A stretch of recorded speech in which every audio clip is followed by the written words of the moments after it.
Welcome to Cure America. I am Donald Eason, the new president of the Center for Urban Renewal and Education. And welcome to our show with my esteemed panel and guest here. As usual, Richard Manning, the president of Americans for Limited Government. Correct. And we have Marty Dannenfelser at the end. He is the vice president or government liaison here at Cure. And then we have I want to say Jonathan Alexander. Sir. And I got to pick with Jonathan. I didn't know Jonathan. Can I tell him that you sing opera? Well, I'll take that. Yeah, yeah, I heard you singing opera, and I was just I was excited when I saw it. He's an excellent opera singer. Thank you, sir. And he's the vice president for government affairs with the Liberty Council.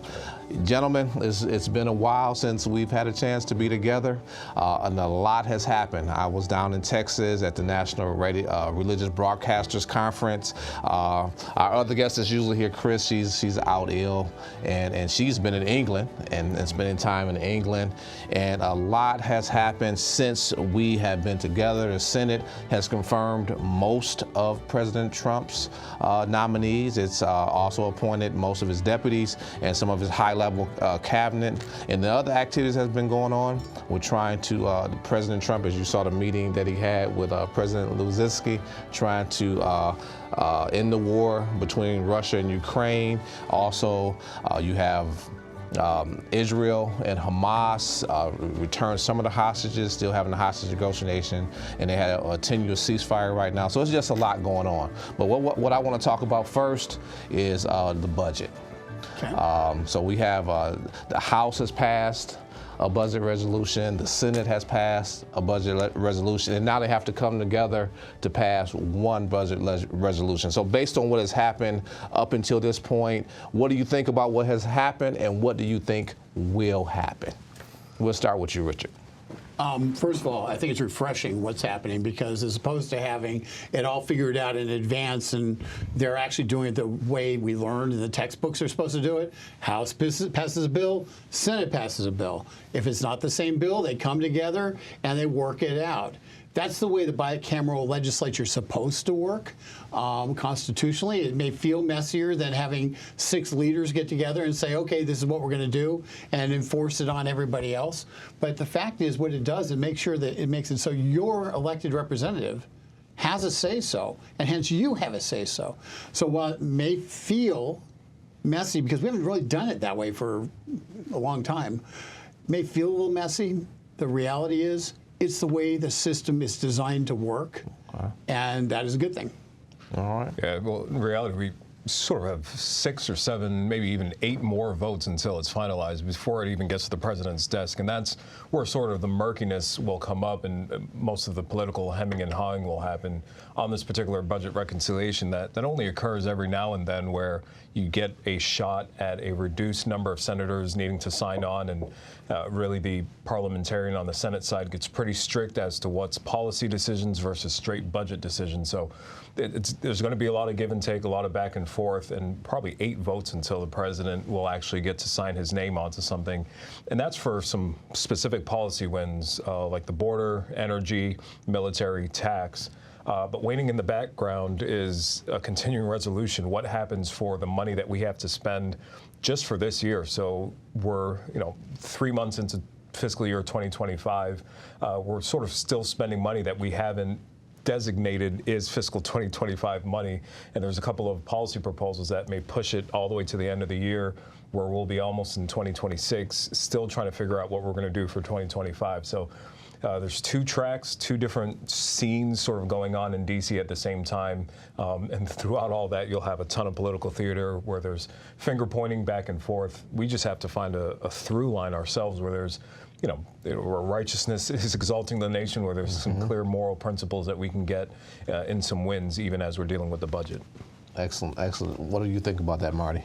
Well, the big difference that the Senate has with the House is they believe that the House-passed resolution constrains the tax cuts, that they, under the numbers that the House is envisioning, that they won't necessarily be able to renew all of the Trump tax cuts that were enacted in 2017, and then to make room for some of the additional ones that President Trump has talked about. So I But at the other hand, for the House to have to take up another budget resolution may be very difficult because they just barely got it through the House the first time.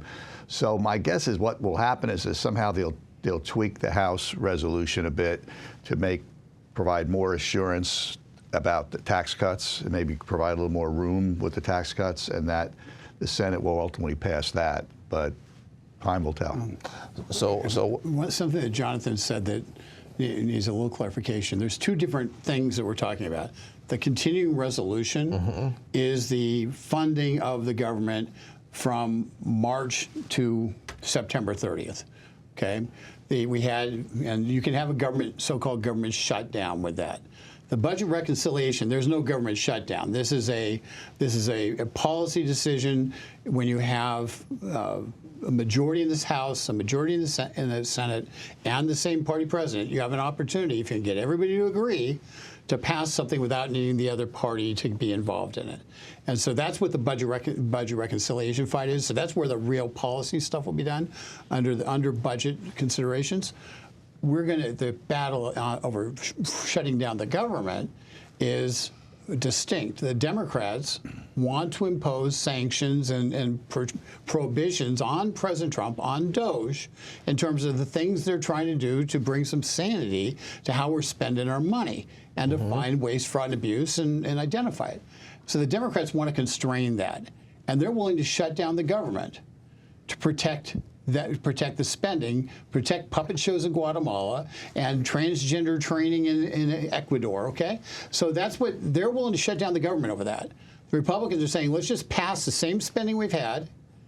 And which had a lot of Democrat input. Which had a lot of Democratic input. Right. In fact, it was the Democrats were the majority when that original budget was done. Let's keep that spending the same through the end of the year, end of the fiscal year, which is September 30, and let's just operate that way. And the Democrats aren't happy that their spending proposals that they pushed for and fought for in last September, the Republicans are now saying, let's just let you have your way. So why are the Democrats unhappy? I thought we wanted to reduce spending, reduce government revenue. You can go back to the Clinton administration. You can go back to the Obama administration. These are Democrat administrations. Wanted to cut spending. I believe Al Gore cut the government employees by 400,000 people back then. And so why are they arguing about it now? What is the stalemate there? The kicking and screaming continues because so many times in the past, I think we had a small government shutdown the first 2 years of the Trump administration. It may have been 21 days, if you recall, or it was a rather short time. But the Democrats, since that point, have always said that the Republicans have to own every shutdown, that they're not the party of shutdown, and they'll go through a list of things that aren't funded, like veterans not getting their check on time, or SNAP food, sort of services and charities not getting fueled and funded on time. So they'll go through a list of things, and they'll bring out interviews online of National Park Service members that have to close down, and you're not able to go to the Smithsonian. They'll always have a list of things that means it's the end of the world when there's a shutdown, and they'll put that blame at the feet of Republicans. But it seems pretty clear now in the past few days that they want to own a shutdown because they're upset that parts of their bloated economy and parts of their cash cow is being removed from them. And obviously they're reeling in reaction to the November election. Trump in his joint address to Congress kind of put it in their face once again. And so they have to put up a fight somehow, but they're having a complete flip from how they used to operate in order to try to stick it to Republicans and President Trump, and they're doing so at the expense of American people. So when we look at the CR, Marty, do you think they will be able to get that passed through both the House and the Senate before, and I don't know what the date is, what is the date that they need to get this passed and done by? Well, March 14th, which will come and gone by the time our viewers are watching this program, so they'll know better than we do whether they're viewing it, whether it happened or not. So we want you to predict the future, so when they see this show. But I think they're ultimately, the Democrats will allow a vote. They get a vote. They want to have a vote for just 30 days, extended for 30 days, and then negotiate in that time. Well, they were negotiating for 3 months and they didn't come to an agreement, right? But now they want another 30 days to negotiate. But I think what they're going to do is they'll come to an agreement where they get a vote on their amendment to have it just a 30-day, and that will fail. And then the Republican proposed bill will that passed the House, that will then pass, you know, on a 52-48 vote. So that's what I think will happen. Although the Democrats are now saying, no, we won't even vote for the cloture, which is the allowed to break the end of filibuster so they can actually vote. Because if they have to get to 60 votes to end the filibuster of the bill, that's harder, because even now Rand Paul is saying he's a no vote. You need 8 Democrats to vote, and that's tougher. But I think that ultimately they're going to think that if they shut down the government, if they shut down the funding, the executive branch is run by Trump and Russ Vought and people like that. They will now decide what's essential and what's not. And that's been part of the debate that's been going on now with DOGE and all, is that, well, they're saying we don't need these things. Why are we funding these things? Why can't we downsize the Department of Education? Why can't we downsize these other agencies? So if they don't provide the funding, then they're going to have to decide, well, what's essential? Because you can, even during a shutdown, you can fund essential services that are necessary for national security and public safety, for instance. So they can continue to fund those things and say, okay, I guess we just can't fund anything over at some of these other places that the Democrats want those places funded. The other place where this will come in maybe down the road a few more months is with the debt ceiling. If they don't raise the debt ceiling, well, the government is obligated to pay the interest on the debt. And after that, they may have to decide, well, what do we prioritize? What bills do we pay? What don't we pay? And then they'll pay the things they think are the highest priorities. The things that won't get paid are the things that the Democrats might think are more of a priority. So I think some of them are going to realize that they might be worse off if they don't allow this. And plus, it's not in their nature to allow the government to shut down, especially if they're going to be blamed for it. And some of the polling now shows, too, that Democrats' favorability, I saw a poll says that people think Democrats in Congress, they have a 21% favorability rating compared to Republicans who have a 40% favorability rating. So the Democrats may not be in a strong position right now to be the party that is seen as shutting down the government. Wow, that's a lot. We're going to continue with that when we come back, because I want to ask you, Richard, because I know you bite at the bit to comment on that, and we want to give you that opportunity. And so we will be back shortly with our discussion on the budget. Will it pass March 14th? That's just a few days away. Of course, after when you see the show, it already have happened, and we're going to say Marty has predicted the future. And that it's going to happen, it's going to pass, and we're going to talk about this 30-day kicking the can down the road when we come back in just a minute.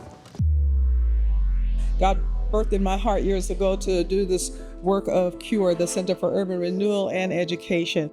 We are incredibly privileged to have pastors from across the nation here for training and collaboration on solutions to help our communities. Freedom is never more than one generation away from extinction. It must be fought for.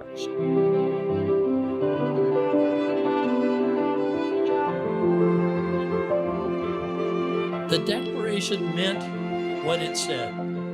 All men are created equal.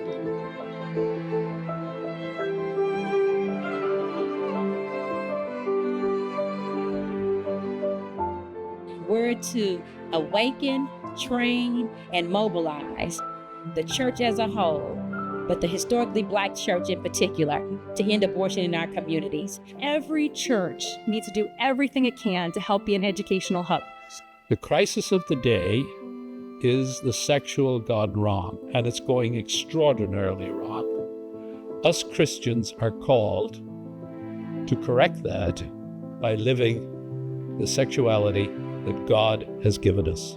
It was the church who created the idea of educating every boy and girl. The idea of public health care, guess where that came from? The church. And it was actually the church who was commissioned to do the work of charity. Guess who's actually robbed you a part of what it is that you're to do? It's government, and they failed miserably at it. They're not called to do it. Government is not God.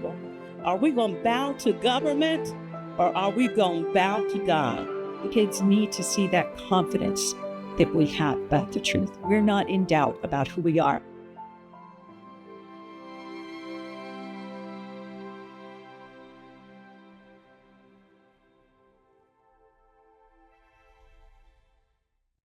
Let's take a quick history lesson. Just 2 centuries ago, 94% of the people in the world lived in extreme poverty. Today, it's 8.5%. In a century, our life expectancies more than doubled. How did we come so far so fast? The freedom to create, to start a business, to keep what you earn. Don't let the socialists and radical left cost us our progress, our freedom, and our well-being. It's time we fight for America and vote for America.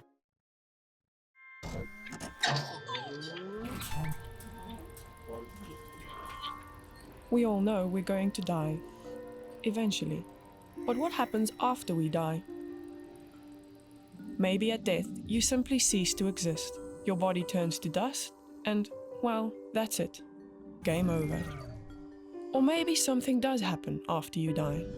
What if life somehow continues? Maybe you're reborn as someone or something else. Then you die, then you're reborn, then you die, and so on, until you're finally enlightened and become one with the universe. Or perhaps you become a shadowy ghost, wandering in the underworld. Or maybe you're judged on how good you've been. If you've done more good than bad, you win. Here's the problem. If you're alive, there's no way to know what it's like after death. Unless someone dies, then comes back to life and tells us about it. According to his followers, that's precisely what Jesus did. If this claim is true, then he can provide us with a clear picture of what lies ahead. Jesus told us there is a heaven, but also a hell. Your response matters because your view of the next life affects how you live this life and whether you'll be prepared for what lies ahead. None of us knows when it'll be our turn.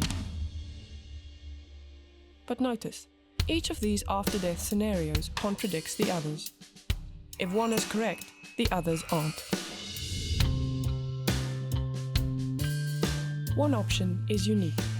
Jesus Christ is the only person who actually conquered death. And Christ offers his life to you, giving you a new life that can begin now and continue after death in heaven. A life that doesn't depend on your goodness, but on his. Are you ready for death?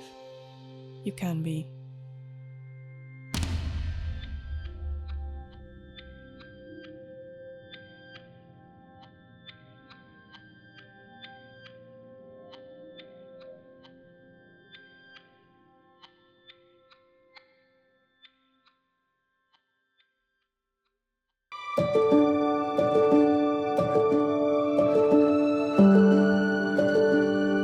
Welcome back to Cure America, and we're going to continue our discussion on the budget talks. Marty made a prediction, and I hope I got this right. The Democrats don't want to be known as the party of shutdown. However, they have a poor favorability rating right now with the American people around 20-21%, where the Republicans have a 40-41% favorability rating. And so we think it might pass by the time you see this show, but I'm going to give Richard, he's been ready to weigh in on this, so we're going to give him a chance to weigh in on it. Richard, what are your thoughts? What's your prediction? Well, first of all, the Democrats have rhetorically put themselves in a box because they have attacked Donald Trump, they've attacked Elon Musk, they've attacked Doge, they've attacked every aspect of what's happening as being unconstitutional and said, we're going to do everything we can to stop it. And this is their one chance to do something to try to stop it. The result is they have to shut down the government. Okay. Because the Republicans, to pass the money, they have to pass the spending, they have to get 7 Democrat votes. If they get all the Republicans. If Rand Paul holds as being a no, then they need to get 8 Democrat votes. And that tradition gives the minority party leverage. But if we want to use that leverage to say we're going to shutter the entire Donald Trump presidency, there's not going to be Republicans who vote for that. So that's what they're going to fight on. But the thing I do know is that the Senate has rules. And they have rules on filibustering, and can you explain that to our audience? Okay. Filibuster. And in the Senate, any one senator can talk for as long as they want to, until they drop dead if they want to, on any issue and delay its consideration. If you get 60 senators to vote to shut off debate, that's called cloture. at which point the debate is limited. I think 30 hours is the debate. So you have the debate's limited, and hence you can get business done. So that's what that is. Filibuster is you talk bills to death. And cloture says 60 senators have had enough. We're going to get to this bill. You got 30 more hours to talk, whoever's against it. And so that's the process. They have to file for cloture on any bill they're going to try to pass. So in the rules, they can expedite it. But by and large, the rules are such that there's a delay between you file from cloture and when you're able to, when you vote on cloture. And unless the Senate stays over the weekend, which they're not inclined to do, they're going to file, they haven't filed for cloture yet. So if you file for cloture on, let's say, today, if you file for cloture in last week from when this thing goes, the end of, say, Friday, you're really not going to have a cloture vote until Monday, Tuesday. Okay. And you're going to be, you're kind of, unless there's a unanimous consent, everybody agrees, we're going to pass a 3-day extension. They're not doing anything, and they're at loggerheads over things that this isn't about. Whether you're going to spend $40 on children's toys for Santa, for Santa to give out at the local community center. This is about fundamental constitutional principles that the Democrats are fighting on, and they want to protect the things that Donald Trump is targeting to get rid of. Okay. And so, and their constituencies benefit financially from those things. And I would say not their constituencies, as in the citizens of the states that they represent in terms of senators. Their constituencies in terms of who funds their campaigns. The ones that have, the mansions just outside of D.C., the ones that have, huge endowments going to them. So there's a difference between the Democrats actually putting a fight up for the average American people that want to see their gas prices go down, their housing costs go down, interest rates go down, seeing groceries be more affordable. That's a different set of constituents, and nothing that the Democrats are doing right now are benefiting them. There's huge amounts of money that have been taken, almost stolen in terms of there not being any good receipts, any good ways to track where this money is going. And instead of the Democrats saying, hey, we'll find out where that money is, claw it back, and give it back to the American people, or just pay off some of our debt, they're saying, no, don't stop this train. Don't stop the gravy train. Continue spending in the way that we're doing in the past. And when Donald Trump says, hey, no, we're going to stop doing that, Democrats are saying, hey, we're going to shut down the government entirely just to stick it to, with no real benefit coming to the American citizens. And so that's what's playing in the background. I'm confused. Yeah. Okay. Well, Marty's the guy that but I think the audience is confused too, because the Democrats have always said they're the party for the little guy, and that the Republicans are the party for the rich. And in reality, what we're looking at is the Democrats are trying to protect their rich friends. They want to keep the spending going so they can protect them versus helping the little guy. And it looks like what the Republicans are trying to do is help the everyday people. So is that what I'm seeing, or am I confused? Well, there is that, in that the Democrats really get more of the money now. If you look at the way people vote, the people over 100 who make more than $100,000 tend to vote more Democrat than opposed to the people who make between $30,000 and $75,000, who have been more the working class voters who have started voting for the Republicans. I think part of that is economic, and part of it's also cultural. Okay. You have some of these, men and women sports and some of the other kind of things like that people just say, this is nutty. We can't support this anymore. And I think Trump had some success in appealing to voters on those kind of issues. So I think it's a mix of those. But also, people don't want their money wasted. That's the other thing. When they see some of the examples of how their money's being wasted, they say, well, that's not what we're paying and working out here, sweating our brow every day to pay for that. So that's another part of it. So the Democrats' big problem is simple. They want to defend spending $100 million into Guatemala puppet shows, okay?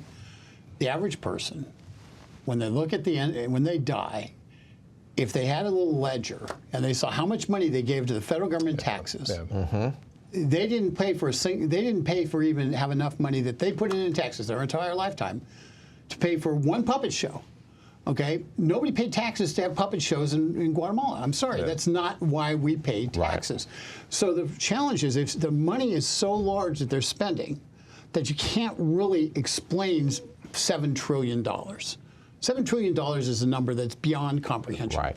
But you know, I can look at how much money I pay in taxes, and I can say, I'll contribute my fair share, but you can spend more money than I made my entire life, let alone on puppet shows in Guatemala. That's insane. Putting it in the context of taxes is one thing. Putting it in the context of hours working. So I'm thinking of the single mother that's working at a diner, and her feet right now are absolutely hurting because of how much she had to stand and rushing back to get kids back and forth from school.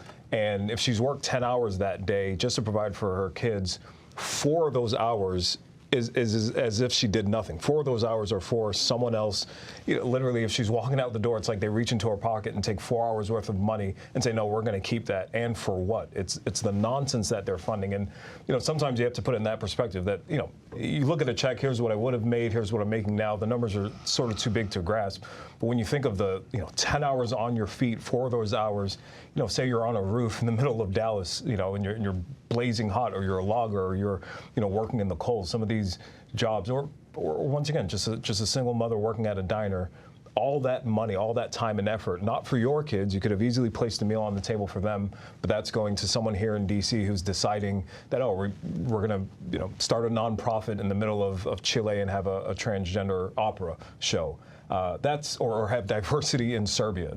That's where it gets angering to the American people. And this is an opportunity that we have where it's out in the open, everyone knows it. We can turn off the spigot and say we're going to stop spending this way, and it's the Democrat Party that is angry and reeling, saying no, let's keep this gravy train going.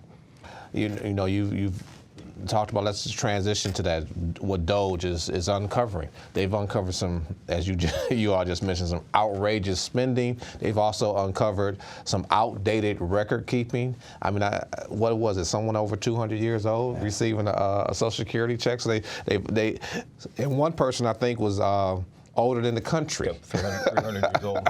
And so they've uncovered a lot of things here, and then they've cut some of the workforce. But President Trump has told DOGE to let the department heads determine the staffing in those different departments.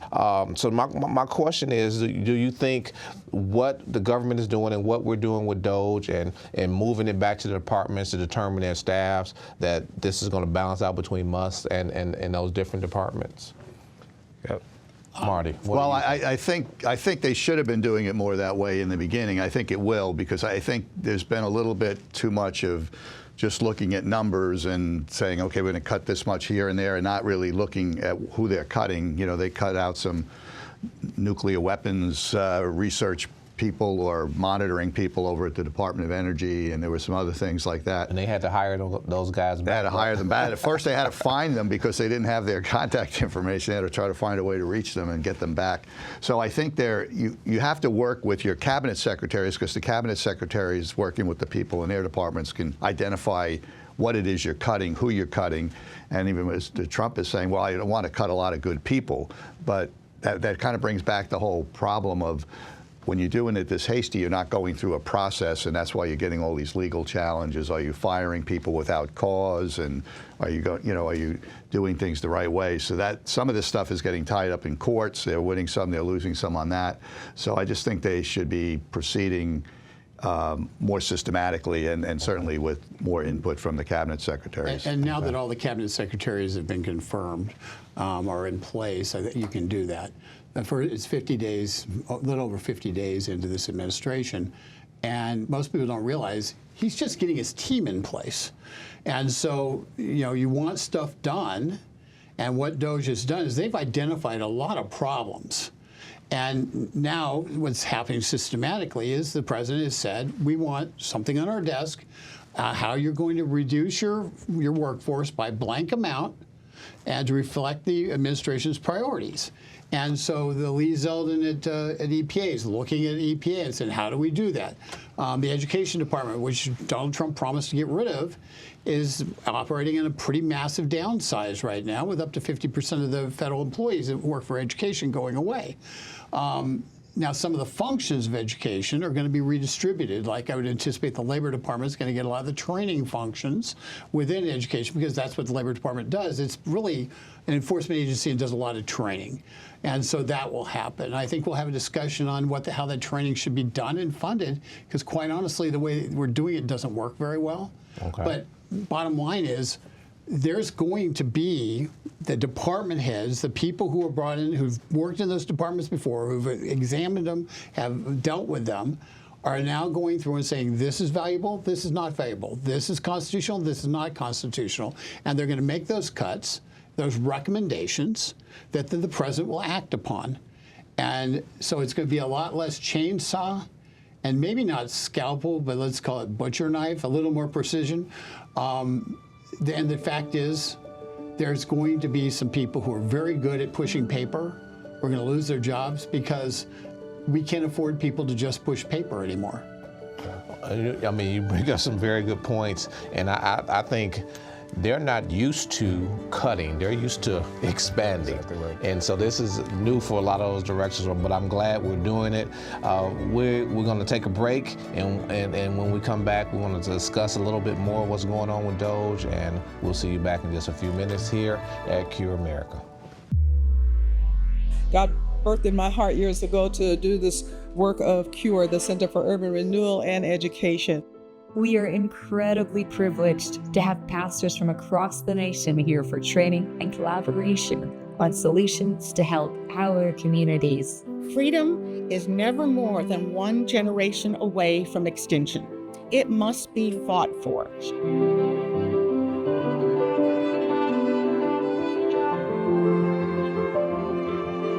The Declaration meant what it said.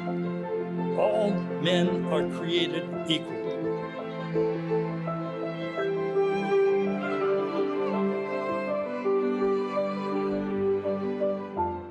We're to awaken, train, and mobilize the church as a whole, but the historically Black church in particular, to end abortion in our communities. Every church needs to do everything it can to help be an educational hub.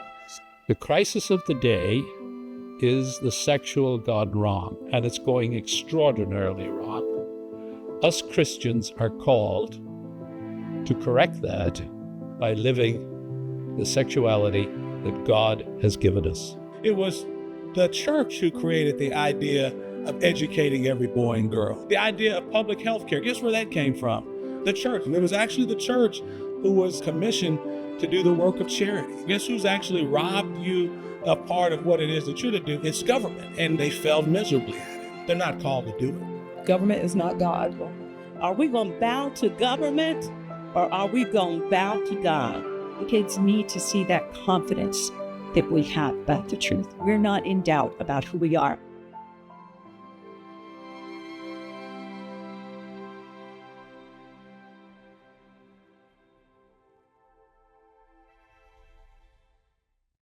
Let's take a quick history lesson. Just 2 centuries ago, 94% of the people in the world lived in extreme poverty. Today, it's 8.5%. In a century, our life expectancies more than doubled. How did we come so far so fast? The freedom to create, to start a business, to keep what you earn. Don't let the socialists and radical left cost us our progress, our freedom, and our well-being. It's time we fight for America and vote for America.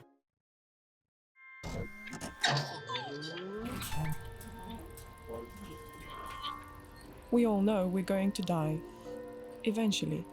But what happens after we die?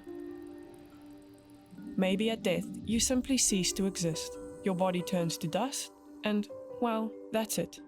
Game over. Or maybe something does happen after you die. What if life somehow continues? Maybe you're reborn as someone or something else. Then you die, then you're reborn, then you die, and so on, until you're finally enlightened and become one with the universe. Or perhaps you become a shadowy ghost, wandering in the underworld. Or maybe you're judged on how good you've been. If you've done more good than bad, you win. Here's the problem. If you're alive, there's no way to know what it's like after death. Unless Someone dies, then comes back to life and tells us about it. According to his followers, that's precisely what Jesus did. If this claim is true, then he can provide us with a clear picture of what lies ahead. Jesus told us there is a heaven, but also a hell.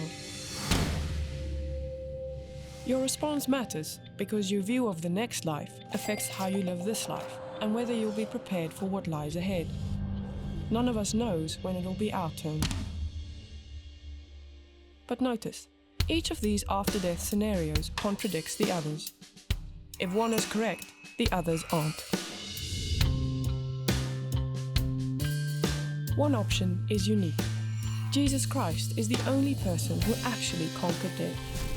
And Christ offers his life to you, giving you a new life that can begin now and continue after death in heaven.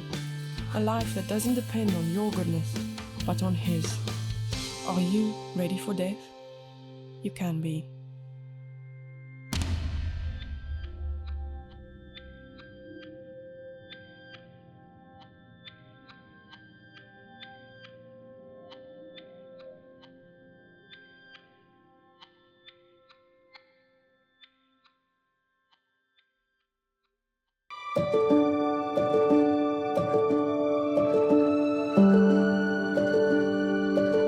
Welcome back to Cure America, and we've been having a robust discussion on our budget here in this country, and I want to shift gears a little bit to President Trump's address of the joint Congress last week, and it was very, very interesting.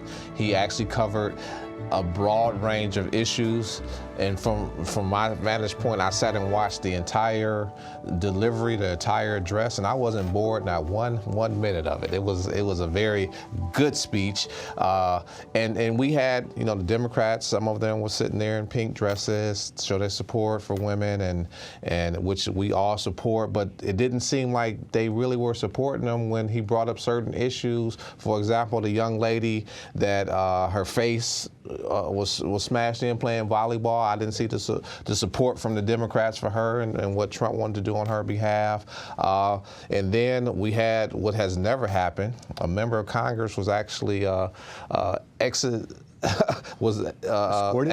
out of the hearing. That has never happened. So it was a lot of things happening in this session. And so the question I have for you, what do you think about how the Democrats, what's the word I want to use, comported themselves in this meeting? What do you think? I'll say to your first point about not being bored, the speech, it was one of the first speeches, joint address or State of the Union, that there wasn't a transcript that was released before. Usually the media get a transcript before so they can compare their talking points or the rebuttal, and you're sometimes, if you're on the list, able to read through what the president's going to say. You didn't have that this time, but everything he said was very familiar. There was no, there was obviously a portion of which, when he highlighted the young man that became a Secret Service agent and some things that were a surprise to the American people, but all of it was familiar. All of it felt right, not just because of the transparency of his press conferences and the way that he's brought the American people into the decision making to lead up to a speech like that or the decisions he's making,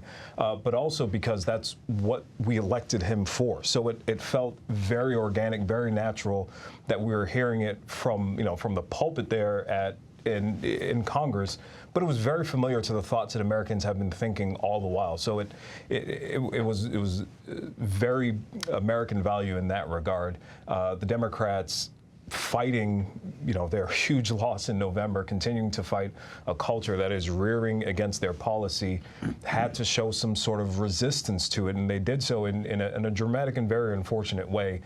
Some things that are unifying, the protection of these young girls that have been abused because of open borders, or a young man that is able to, put his life forward to become a law enforcement agent despite him dealing with what possibly could be a terminal illness in his brain cancer.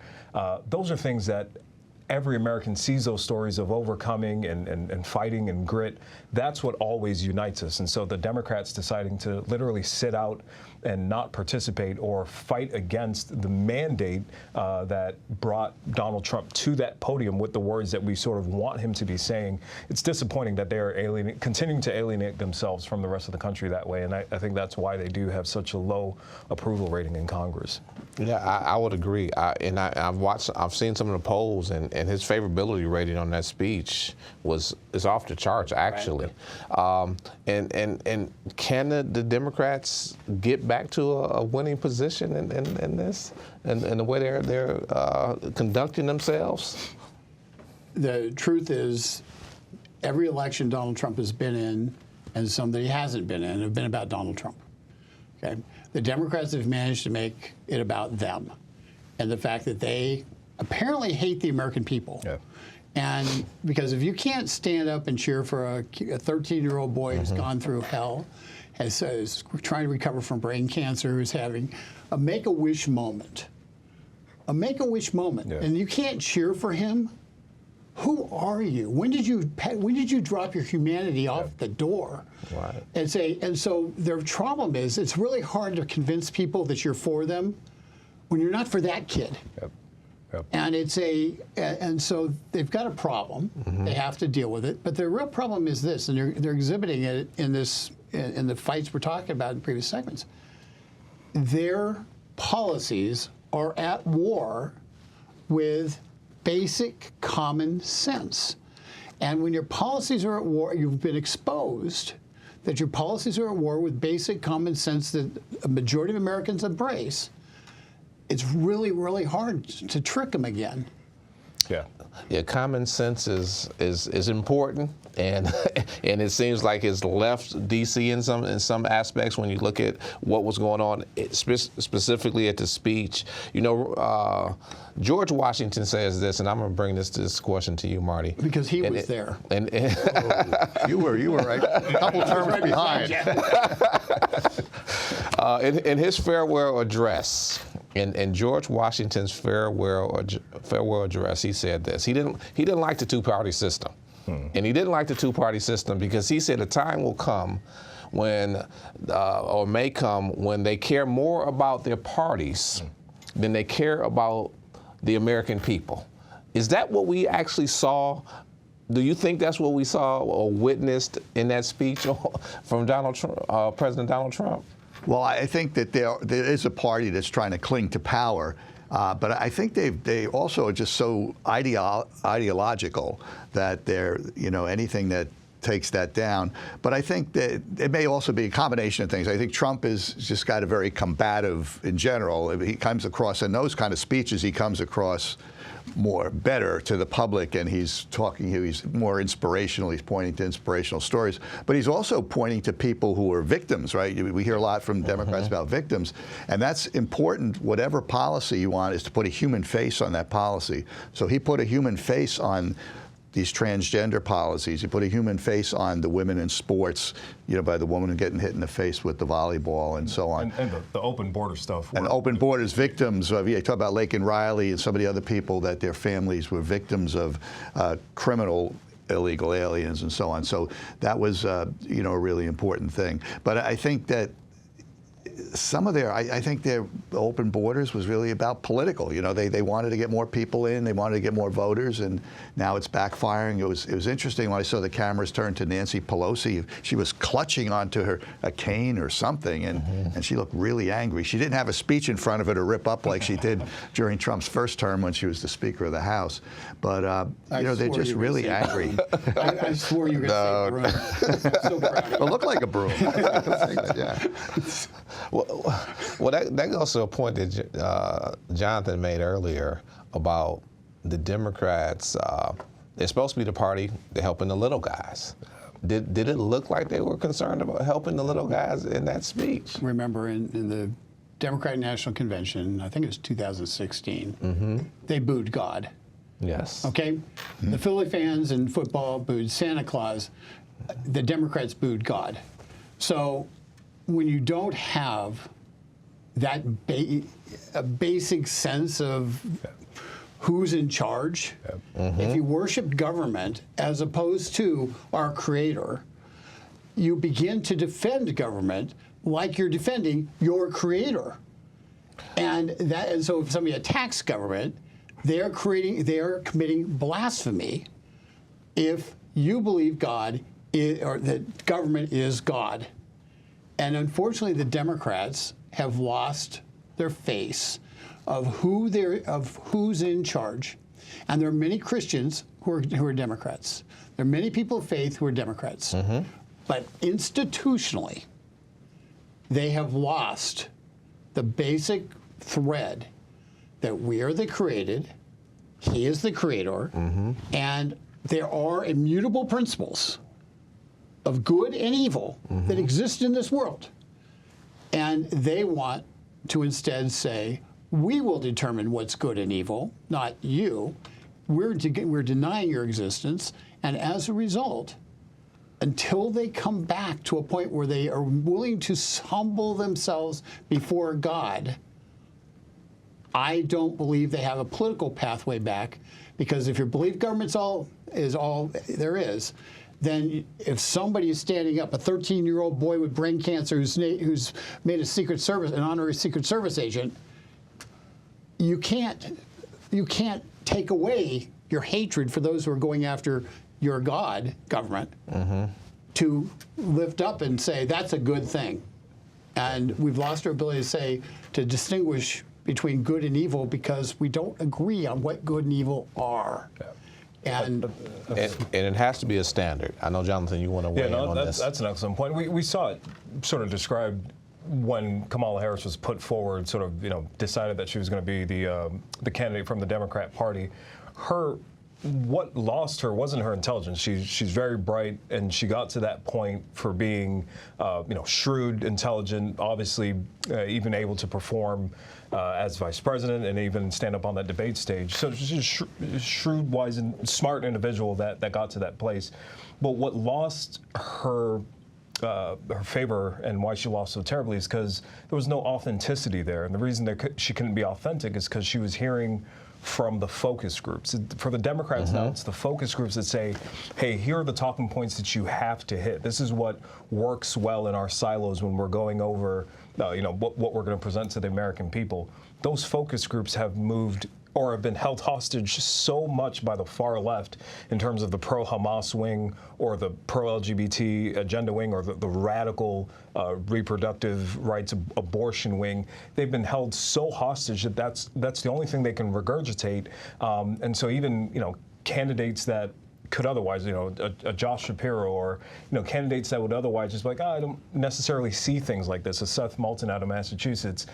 They're so locked into what the Democrat focus group is saying, no, this is what works for us, this is the messaging that we have to stick to, that they have no North Star. There's no perspective past, let's just win this election, let's just hold on to power.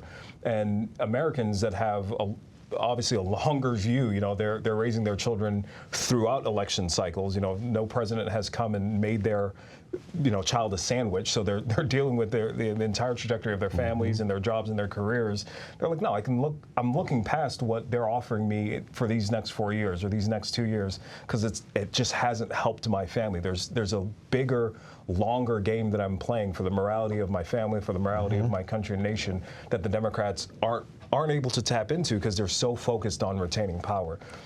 If Republicans want to remain helping steer this nation back towards the right principles, we have to have this long game. And the only way, to Richard's point, you can have the long game is if you understand what God is doing in eternity and what He's provided the United States with in an opportunity to have free speech, freedom of worship, and continue to steer men and women towards worshiping Him by protecting that religious liberty. So I think Richard's absolutely right. It's the big picture that the Democrats are losing because they've replaced God with government. And to that point, we pledged allegiance when we were in school, one nation under God. Yep.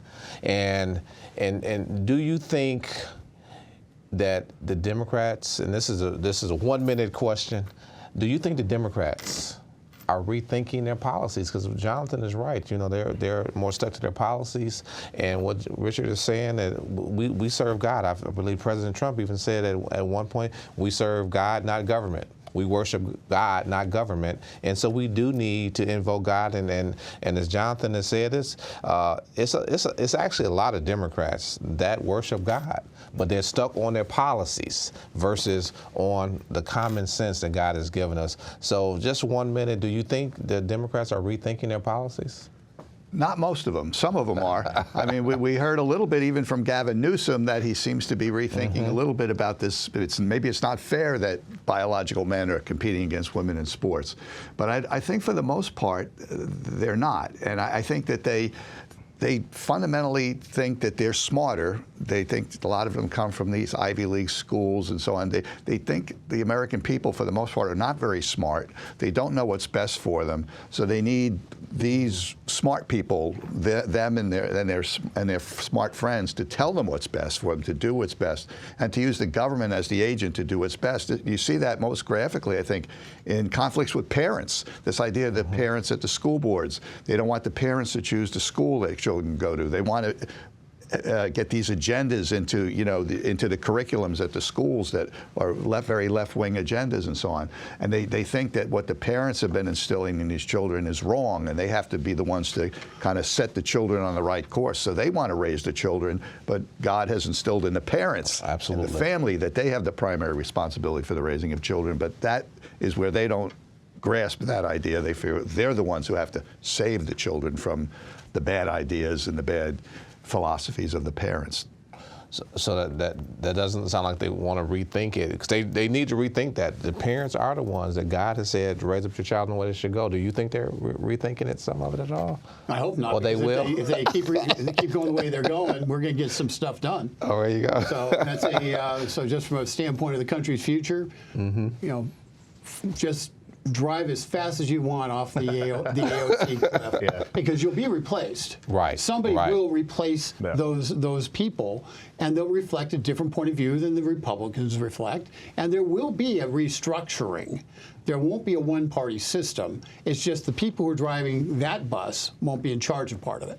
Okay, Jonathan, what are your final words on that? Yeah, well, to that point, there are good Christians who, I know many of them in blue states, good Christians that are Democrat lawmakers that are going to church, that are reading the Bible, that are hearing from God, that don't recognize the party that they have allegiance to, or don't recognize the conventions or the platform that they do have to vote on. And Democrats are a power party in terms of whipping the vote, making sure that if you want to rise in their party at all, you have to walk the party line. If you take a vote that's against the party line, you're sacked, you're cut from any positions of leadership.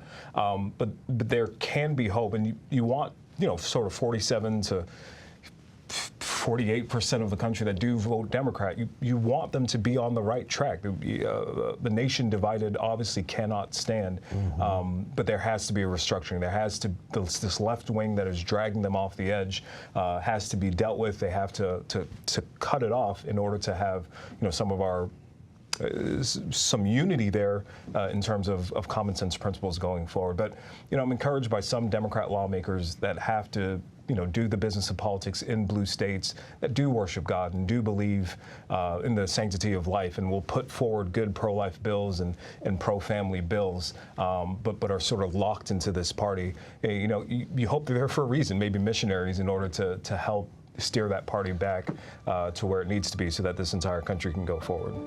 Well, thank you so much, gentlemen, for what I think is a great show we had today here at Cure America. As you can see, it's a lot going on. There is some restructuring going on in our country, and for the next several years, it'll be it'll get uncomfortable sometimes, but I think we're going in the right direction.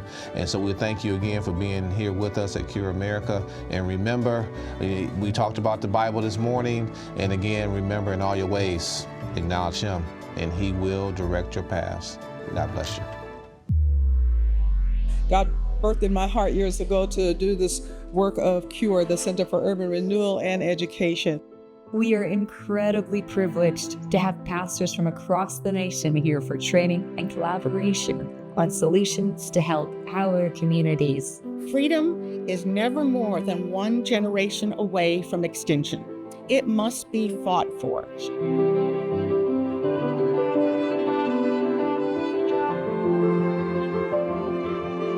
The The Declaration meant what it said. All men are created equal.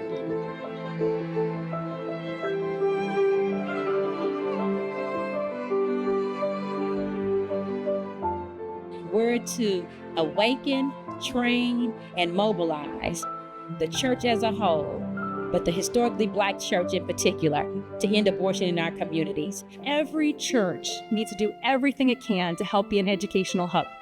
The crisis of the day is the sexual gone wrong, and it's going extraordinarily wrong. Us Christians are called to correct that by living the sexuality that God has given us. It was the church who created the idea of educating every boy and girl. The idea of public health care. Guess where that came from? The church. And it was actually the church who was commissioned to do the work of charity. Guess who's actually robbed you of part of what it is that you're to do? It's government. And they failed miserably at it. They're not called to do it. Government is not God.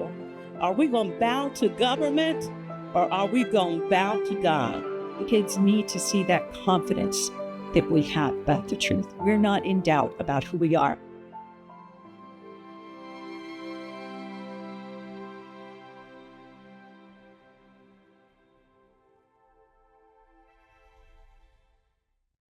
Let's take a quick history lesson. Just 2 centuries ago, 94% of the people in the world lived in extreme poverty. Today, it's 8.5%. In a century, our life expectancies more than doubled. How did we come so far so fast? The freedom to create, to start a business, to keep what you earn. Don't let the socialists and radical left cost us our progress, our freedom, and our well-being. It's time we fight for America and vote for America.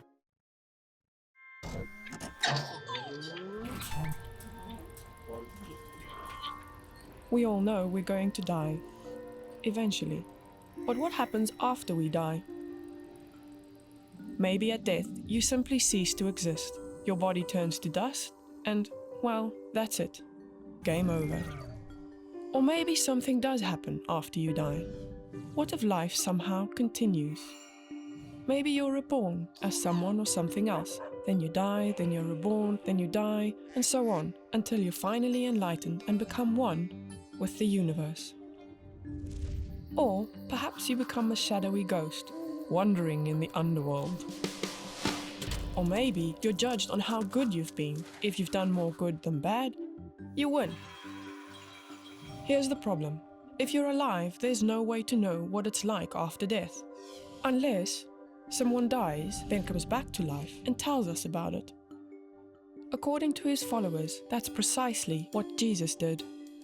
If this claim is true, then he can provide us with a clear picture of what lies ahead. Jesus told us there is a heaven, but also a hell. Your response matters because your view of the next life affects how you live this life and whether you'll be prepared for what lies ahead. None of us knows when it'll be our turn.